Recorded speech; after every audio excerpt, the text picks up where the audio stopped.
Hello everyone, हाय। तो कैसे हैं आप सभी लोग? आशा करती हूँ आप सभी लोग बहुत अच्छे होंगे, स्वस्थ होंगे। आपकी तैयारी बहुत अच्छे से चल रही होगी। डेली करंट अफेयर के सेशन देखते होंगे, जो पीडीएफ्स प्रोवाइड की जाती हैं वो भी देखते होंगे और क्विज़ेस भी लगाते होंगे। तो ये आशा मैं करती हूँ कि आप ये सारे काम करते होंगे। अच्छा, आपकी हेल्प के लिए देखो, पहले आप पीडीएफ कोर्स अलग से लेते थे, ठीक है, मॉक अलग से लेते थे। अब हम लाए हैं पीएम प्रैक्टिस प्रो, ठीक है। पीएम प्रैक्टिस प्रो में क्या है, आपको पीडीएफ कोर्सेज भी मिल जाएंगे और मॉक्स भी मिल जाएंगे, दोनों मिल जाएंगे। तो दोनों चीज़ एक ही साथ, और जो प्राइस है, जो दाम है, वो भी 999 है, ठीक है। पहले जब आप अलग अलग खरीदते थे तो आपको कॉस्टली थोड़ा पड़ जाता था, ठीक है। इसी वजह से हमने प्राइस भी कम कर दिया है और दोनों को क्लब कर दिया है, ताकि बहुत सारे बच्चे इसका बेनिफिट उठा सकें, ठीक है। आप जो कूपन कोड है PM20, इसको यूज़ कर सकते हैं। इसका प्राइस वैसे आपको 1249 शो करेगा, बट जब आप कूपन कोड लगाएंगे PM20 तो आपको 20% का डिस्काउंट मिल जाएगा। एंड 999 में, दैट इज़ 999 में आपको ये पैकेज मिल जाएगा, ठीक है।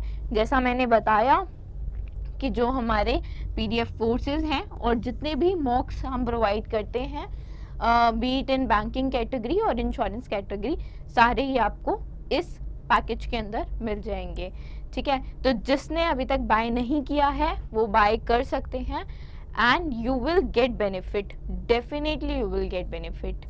क्योंकि आप क्या करते हो ना, प्रैक्टिस जब तक नहीं करते हो अच्छे से, तब तक बहुत सारी चीज़ें रह जाती हैं। तो इतने सारे मॉक्स जब आपको मिलेंगे, आप प्रैक्टिस इतनी रीगरेसली करोगे, तो बहुत जल्द मैं उम्मीद करती हूँ आपका कोई ना कोई एग्ज़ाम तो निकलेगा ही निकलेगा। और कोई ना कोई क्यों, जो आपका पसंदीदा एग्ज़ाम है, जो आपको चाहिए कि मुझे यही जॉब चाहिए, वो ज़रूर निकलेगा। हर वक्त जीतने का जज्बा होना ज़रूरी नहीं है, ठीक है। आपको कोशिश करते रहना है, ठीक है। ज़रूरी नहीं है कि आप हमेशा लगे ही रहो, कभी चलोगे कभी रुकोगे, कभी चलोगे कभी रुकोगे, बट हाँ, मन में ठान के रखना कि एग्ज़ाम क्लियर करना है। तो किसी एक दिन कोई पढ़ाई स्किप हो गई, या कोई सब्जेक्ट स्किप हो गया, या कोई शेड्यूल में कुछ चीज़ रह गई, नहीं कर पाए, तो चलते रहना, अगले दिन उसको कवर करने की कोशिश करना। क्योंकि कोशिश क्या होती है ना, जज्बा क्या होता है ना, वो आप किस्मत, जो आप वर्ड यूज़ करते हैं कि किस्मत साथ नहीं दे रही या साथ देगी या नहीं, तो किस्मत साथ दे ना दे, अगर आपके एफर्ट्स हैं, अगर आपके अंदर जुनून है, तो वक्त ज़रूर बदल जाता है, किस्मत बदले ना बदले, ठीक है। तो इसी के साथ आज के सेशन की शुरुआत करते हैं और पहला क्वेश्चन देखते हैं। देखो, पहला क्वेश्चन क्या है, वर्ल्ड सुसाइड प्रिवेंशन डे क्या एजेंडा हो सकता है इस डे का? नाम से ही समझ में आ रहा है कि वर्ल्ड सुसाइड प्रिवेंशन डे। अच्छा, सुसाइड को प्रिवेंट करने के लिए, जो आत्महत्या करते हैं लोग, उसको प्रिवेंट करने के लिए, और उनका मोटो भी यही है कि जो सुसाइड है वो प्रिवेंटेबल है, ठीक है। सुसाइड इज़ प्रिवेंटेबल, प्रिवेंट किया जा सकता है, रोका जा सकता है, प्रॉपर गाइडेंस अगर हम दें, हूसोएवर वांट्स टू जो भी आत्महत्या जैसा गलत काम करने के लिए जो मजबूर हुआ है, उसको रोका जा सकता है, अगर उसको थोड़ा सा भी समझाया जाए, बताया जाए, अवेयरनेस क्रिएट की जाए, ठीक है। तो ये दिन कब मनाया जाता है? हर साल। तो ये दिन मनाया जाता है, कब मनाया जाता है आप बताइए, 9th को या 10th को? डेट्स में अगर ऐसा वैसे आपको जर्नली नहीं मिलेगा, बट आ जाए तो कंफ्यूज नहीं होना है। 10 सितंबर जो है, 10 सितंबर जो है, वो किस रूप में मनाया जाता है? वर्ल्ड सुसाइड प्रिवेंशन डे के रूप में, ठीक है। अब पहली बार ये दिवस, पहली बार ये डे कब मनाया गया था? तो पहली बार की अगर बात करें तो 2003 में ये मनाया गया था।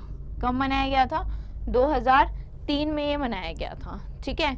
अगर हम बात करें कि ये डे जो मनाया जाता है वो किसकी हेल्प से, यू कैन से, मनाया जाता है या फिर ऑर्गेनाइज किसके द्वारा किया जाता है, तो वो है international association for suicide prevention.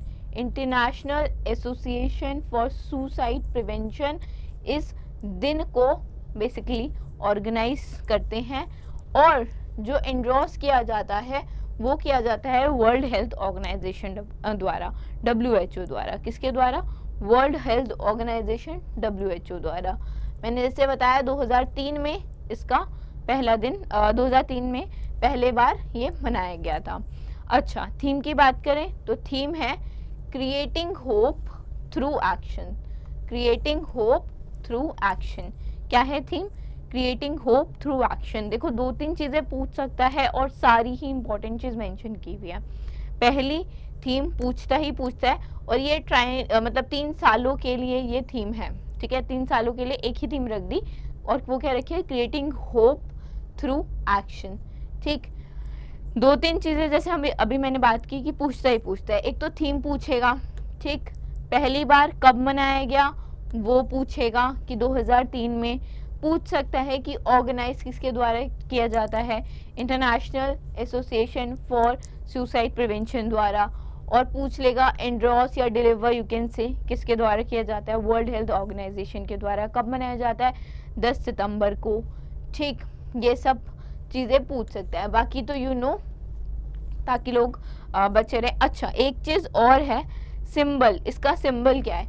इसका सिंबल है सेमीकोलन, ठीक है। ये जो सेमीकोलन होता है ये इसका सिंबल है।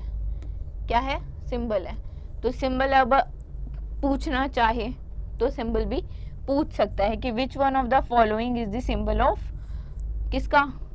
वर्ल्ड सुसाइड प्रिवेंशन डे का।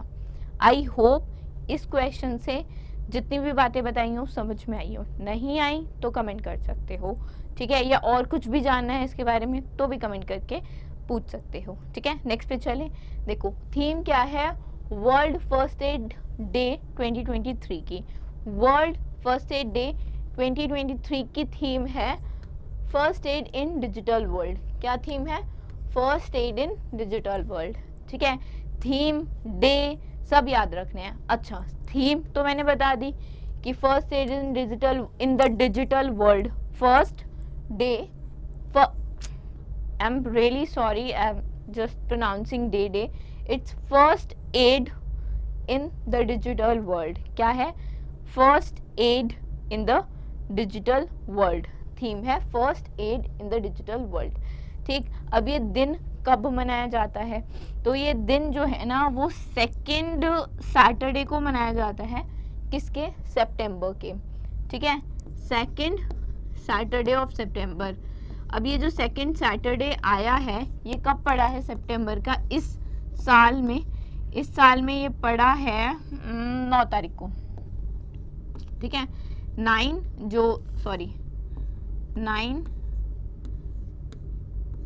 सितंबर जो है उस दिन क्या मनाया गया? उस दिन मनाया गया world first aid day. World first aid day 2023 जो मनाया गया वो 9 सितंबर को मनाया गया, और सितंबर के हर दूसरे सैटरडे को ये डे मनाया जाता है, ठीक है। अगर बात करें कि पहली बार कब मनाया गया था, ठीक है। थीम हो गई, डे हो गया। पहली बार कब मनाया गया था?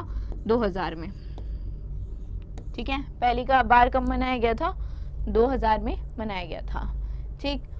ये सेम चीज़, हाँ ये देखो पहली बार 2000 में मनाया गया था।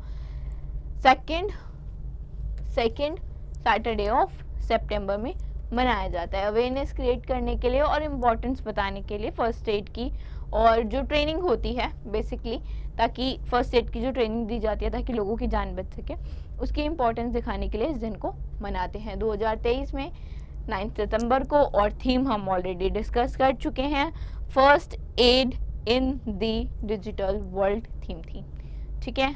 थर्ड क्वेश्चन पे चलें। थर्ड क्वेश्चन देखें, नेक्स्ट क्वेश्चन देखें। देखो नोवाक जोकोविच जिसने जीता है men single title at US open. US open 2023 में नोवाक जोकोविच ने टाइटल वॉन किया है, जीता है उन्होंने US open basically. Daniel Medvedev को हराकर उन्होंने इस टाइटल को जीता है। अब क्वेश्चन क्या है, ये उनका कौन सा ग्रैंड स्लैम टाइटल है। अच्छा, सारी बात करते हैं। देखो, पहली बात तो जो क्वेश्चन पूछा उसका आंसर देखते हैं कि ये कौन सा ग्रैंड स्लैम टाइटल है। तो ये है 24वां, ठीक है। टोटल की अगर बात करें तो दिस इज 24th, ठीक है, 24वां है।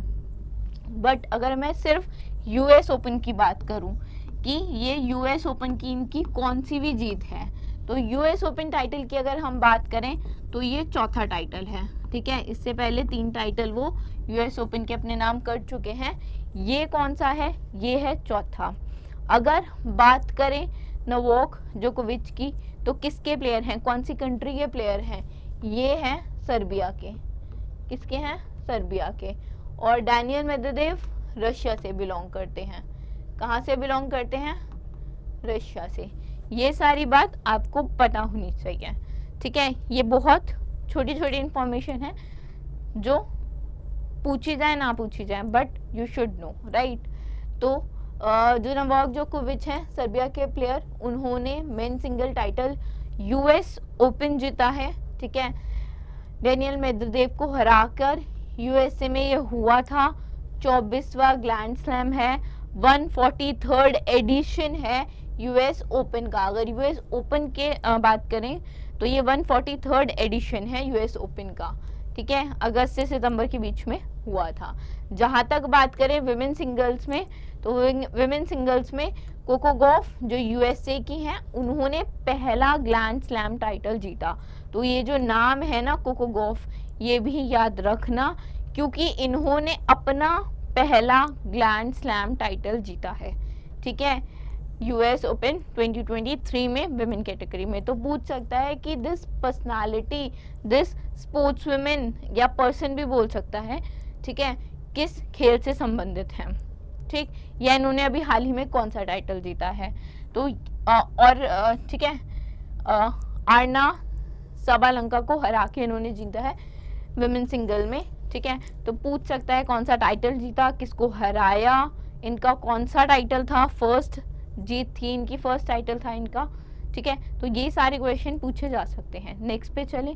देखो नेक्स्ट क्या है, किस शिप बिल्डिंग कंपनी ने साइन किया है एक master ship repair agreement US government के साथ। पूछा है इनमें से कौन सी ऐसी कंपनी है जिसने एक master ship repair agreement sign किया है यूएस गवर्नमेंट के साथ, जो कि रिप्रेजेंट किया जाएगा, जिसका प्रतिनिधित्व किया जाएगा NAVSUP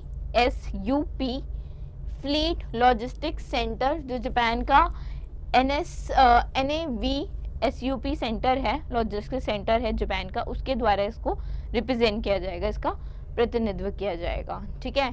तो इसका जो करेक्ट आंसर है वो है D, Mazagon dock ship builders limited, ठीक है। Mazagon dock ship builders limited ने बेसिकली एक एग्रीमेंट साइन किया है, यू कैन से। एक तो ये पब्लिक सेक्टर है, अंडरटेकिंग है, दैट इज एक PSU है, पब्लिक सेक्टर अंडरटेकिंग है, जो मिनिस्ट्री ऑफ डिफेंस के अंडर आती है। किसके अंदर आती है, मिनिस्ट्री ऑफ डिफेंस के अंडर आती है। और इसने एक मास्टर शिप रिपेयर जो एग्रीमेंट है वो साइन किया है यूएस गवर्नमेंट के साथ, जो रिप्रेजेंट होगा किसके द्वारा, जापान के NAVSUP फ्लीट लॉजिस्टिक सेंटर के द्वारा। अगर हम बात करें Mazagon duck ship builders limited की, तो इनका PSU है, ठीक है, मिनिस्ट्री ऑफ डिफेंस इसको बेसिकली उसके अंडर है ये। तो इतना तो आप समझ ही गए होंगे, इंडिया में है, ठीक है। नाम से अगर नहीं भी समझ में आ रहा होगा तो हेडक्वार्टर है मुंबई महाराष्ट्र में, और जो इसके CMD हैं वो हैं संजीव सिंघल, ठीक है। आगे देखें, आगे चलें। Next question, what is the name of recently launch first operational tactical nuclear attack submarine by North Korea. North Korea के द्वारा पूछा है पहली बात तो कि इनमें से कौन सा पहला operational tactical nuclear attack submarine है जो नॉर्थ कोरिया के द्वारा बनाया गया है। ठीक है, तो वो है हीरो किम कुन ओके। अब ये मत समझना कि वहाँ के जो लाइक लीडर हैं, यू कैन से, जो जिनकी सत्ता है उनके नाम पे है, नहीं, ये नाम बेसिकली नाम ही है, पूरा नाम ही है। हीरो जो है, हीरो किम कुन okay is a name, right. और ये किसके नाम पे रखा गया है? नॉर्थ कोरियन नेवल चीफ थे, उनके नाम पे इस सबमरीन का नाम रखा गया है, जिन्होंने एक ऑपरेशन लेड किया था, ठीक है, नेतृत्व किया था, जो that sunk the USS Baltimore in 1950 during the Korean war. ठीक है, कोरियन जो वॉर थी उसमें उन्होंने इस ऑपरेशन को लीड किया था, राइट। हमने बात की थी कि एक तो अच्छा ये सबमरीन नंबर 841 है, जस्ट फॉर द इंफॉर्मेशन, और नॉर्थ कोरिया ने एक ऐसी सबमरीन लॉन्च की है बेसिकली अपने डिफेंस सिस्टम को मजबूत करने के लिए। और जितना भी जो कोरिया और जापान का, बेसिकली कोरियन जो पेनिसुला है और जापान के अराउंड जितनी भी पेट्रोलिंग होती है पानी में, उन सब के लिए इसको तैनात किया जाएगा और बनाया गया है। ठीक है, नेक्स्ट क्वेश्चन देखें, नेक्स्ट क्वेश्चन पे चले। देखो, रिसेंटली महावीर लुनावत को अपॉइंट किया गया है किस पद पे? चेयरमैन के पद पे। किसके? Association of investment bankers of India, that is AIBI का उन्हें चेयरमैन बनाया गया है। किनको? महावीर लुनावत को। अब क्वेश्चन पूछ सकता है who has been appointed as chairman of AIBI। ठीक है, तो वो आंसर होगा महावीर लुनावत। यानी कि एक ही क्वेश्चन से, आप इतने टाइम से देखते आ रहे हो कि एक ही क्वेश्चन से कितने सारे क्वेश्चंस बन सकते हैं। ठीक है, तो every piece of information, every bit of information is very important for your exams, right. अब एग्जैक्ट क्वेश्चन क्या पूछा गया है? बना दिया गया है ही हैज सक्सीडेड हूम, मतलब उन्होंने किसकी जगह ली है वो बताना है। तो उन्होंने जगह ली है अनय पी खरे की। ठीक है, किसकी जगह ली है? अनय पी खरे की उन्होंने जगह लिया। महावीर लुनावत जो ग्रुप फाउंडर हैं और MD भी हैं, किसके? Phantomath capital advisory private limited, basically एक फाइनेंस कंपनी है। ठीक है, इन्हें अपॉइंट किया गया है और अभी सितंबर 2023 से इनका कार्यकाल शुरू होगा, 2 साल तक ये कार्यरत रहेंगे। ठीक, अनय पी खरे को मैंने बता ही दिया, MD हैं कॉर्पोरेट फाइनेंस डिवीजन के। ठीक है, इनका स्थान लिया है इन्होंने। और जो अर्जुन मेहरा है इन्हें भी अपॉइंट किया गया है। ठीक है, और जो प्रेम डी कुन्हा है उन्हें भी senior vice president and head of ECM, basically executive जो हैं ICCI सिक्योरिटीज़ के, उन्हें वाइस चेयरमैन के तौर पे, VC के तौर पे, जिसे हम शॉर्ट फॉर्म में वाइस चेयरमैन को VC कहते हैं, उनके तौर पे प्रेम डी कुन्हा को अपॉइंट किया गया है।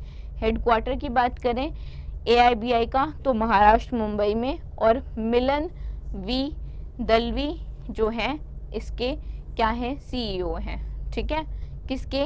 AIBI के। नेक्स्ट क्वेश्चन देखें, नेक्स्ट पे चले। सितंबर में MOU साइन हुआ है ताकि एक्सप्लोर कर सकें collaboration, basically to explore collaboration opportunities on 4G wireless technologies in India and other part of the world. और ये MOU जो साइन हुआ है वो भारत 6G अलायंस और नेक्स्ट G अलायंस के बीच में हुआ है। बेसिकली हुआ क्या है ना, एक MOU साइन हुआ है। ठीक है, एक रिसेंटली एक MOU साइन हुआ है भारत 6G अलायंस और नेक्स्ट G अलायंस के बीच में। ये एक इनिशिएटिव है ताकि 4G लाने में जो भी पॉसिबल सिनेरियो हैं, जो भी प्रॉब्लम्स, चाहे वो लाइक डिज़ाइन की हो, डेवलपमेंट, रिसर्च, जिसकी भी हो, ये दोनों कोलैबोरेट करके उन प्रॉब्लम्स को कंसिडर करके लाइक उनको ध्यान रख के ये लोग फिर 6G लेके आएंगे इंडिया में और इस पार्ट ऑफ द वर्ल्ड में भी।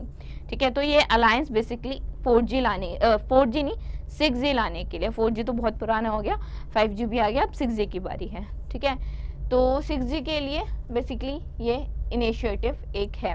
अगर हम भारत 6G अलायंस की बात करें तो अगेन इट एम्स, ये एम करता है promoting the ecosystem for design, research, development, field testing, security, certification, manufacturing of telecom products. ठीक है, और अगर हम इनके चेयरमैन की बात करें, चेयरपर्सन की बात करें तो वो है NG सुब्रमण्यम जी। ठीक है, समझ में आया? इतना कुछ था नहीं। ठीक है, इजी ही है। आगे चलें, नेक्स्ट पे देखें। देखो, सितंबर में ही इंडिया और किस कंट्री ने साइन किया है एक MOU, memorandum of understanding, on किस पे? On advancing cooperation in judicial education and research. ठीक है, जुडिशियल एजुकेशन एंड रिसर्च के एडवांसमेंट पे एक बेसिकली कोऑपरेशन, एक MOU साइन हुआ हुआ है इंडिया और सिंगापुर सरकार के द्वारा। ठीक है, अब ये साइन किया किसने है? दो लोग इन्वॉल्व थे, एक थे CG किसके? इंडिया के, और एक सिंगापुर के। हमारे कौन हैं? DY चंद्रचूड़। ठीक है, DY चंद्रचूड़, और ये है इंडिया के, आप जानते हैं। ठीक है, और अगर हम सिंगापुर के बात करें चीफ जस्टिस की, तो सिंगापुर के चीफ जस्टिस हैं सुंदरेश मेनन। ठीक है, सुंदरेश मेनन। अगर अब एग्जाम में ऐसा कुछ क्वेश्चन बना दे एग्जामिनर कि चीफ जस्टिस कौन है, चीफ जस्टिस कौन है सिंगापुर के, तो आपको नाम याद रखने में दिक्कत नहीं होनी चाहिए। ठीक है, बिल्कुल भी नहीं होनी चाहिए।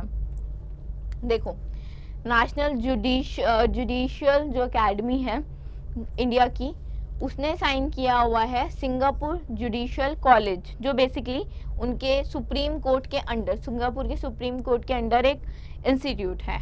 हाँ, ठीक है, तो it works under supreme court.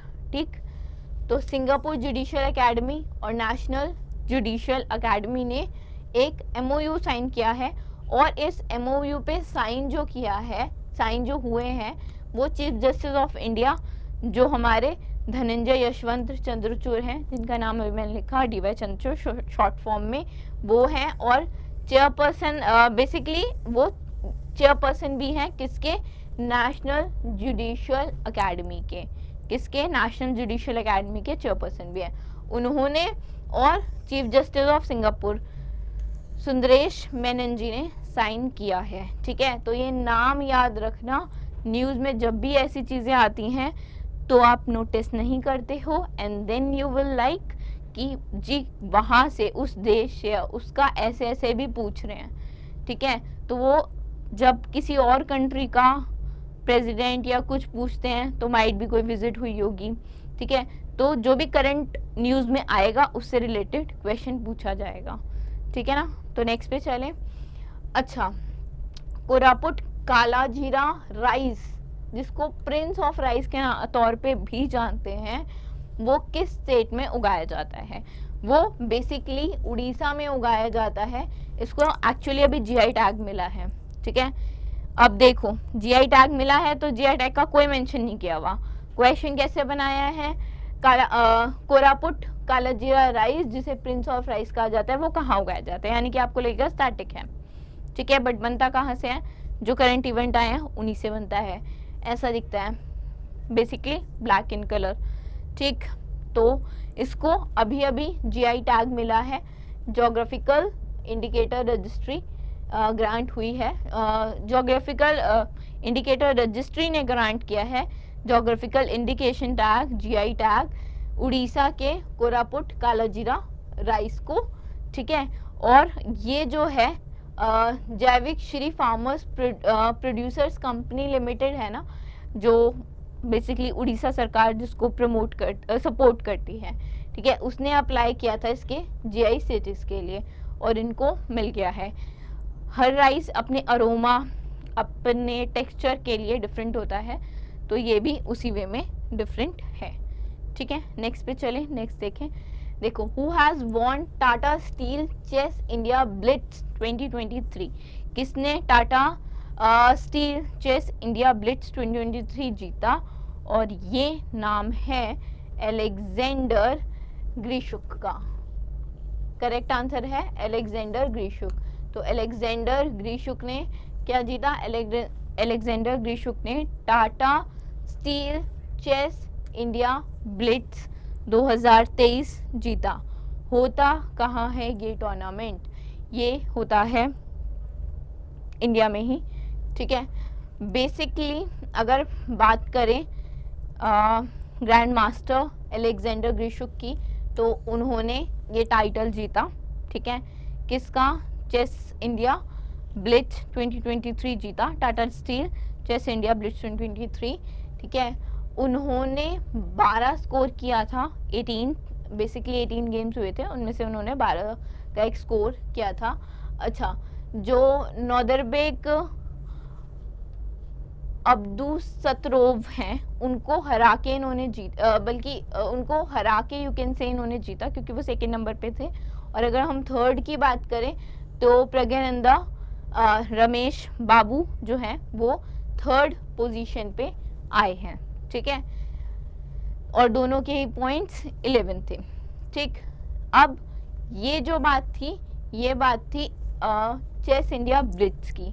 अगर हम रैपिड टाइटल की बात करें तो वो किसने जीता है? वो जीता है मैक्सिम वॉचियर लाग्रेव ने, ठीक है। मैक्सिम वॉचियर लाग्रेव जो फ्रांस से संबंधित हैं, उन्होंने रैपिड टाइटल जीता है टाटा स्टील चेस इंडिया का। ब्लिट्स टाइटल जो है वो किसने जीता है? वो हमने क्वेश्चन जिसके फॉर्म में पूछा था कि अलेक्जेंडर ने जीता है। और अगर हम रैपिड टाइटल की बात करें, blitz title Alexander, rapid title Maxime ने जीता है, ठीक है। क्लियर है, यहाँ कंफ्यूजन नहीं होनी चाहिए। अच्छा, विनर्स की बात करें तो जो मैक्सिम है उन्हें 10,000 US$, ठीक है। और जो हमारे अलेक्जेंडर ग्रिशुक हैं उन्हें बेसिकली $7,500, ठीक है, मिलेंगे। और इनकी कैटेगरी अलग है कि ब्लिट्स है कि रैपिड है, इसलिए प्राइस मनी भी डिफरेंट है, ठीक। टूर्नामेंट की जब हमने बात की थी तो Tata Steel Chess India chess tournament जो है वो कोलकाता वेस्ट बंगाल में आयोजित होता है। 2 फॉर्मेट्स में होता है। अभी मैंने बताया कि रैपिड और ब्लिट्स 2 अलग अलग कैटेगरी हैं, ठीक है। तो दोनों कैटेगरी में ये गेम प्ले होता है। और एक वेन्यू जो है इसका, the venue for the event was national library of India Kolkata. And पहली बार ये स्टार्ट किया था हम लोगों ने 2018 में, 2018 में this game has been started, ठीक है। तो आज के लिए इतना ही। बाकी के करंट अफेयर्स नेक्स्ट वीडियो में आपको डेली मिलते ही रहते हैं और मिलते रहेंगे। So thank you for now.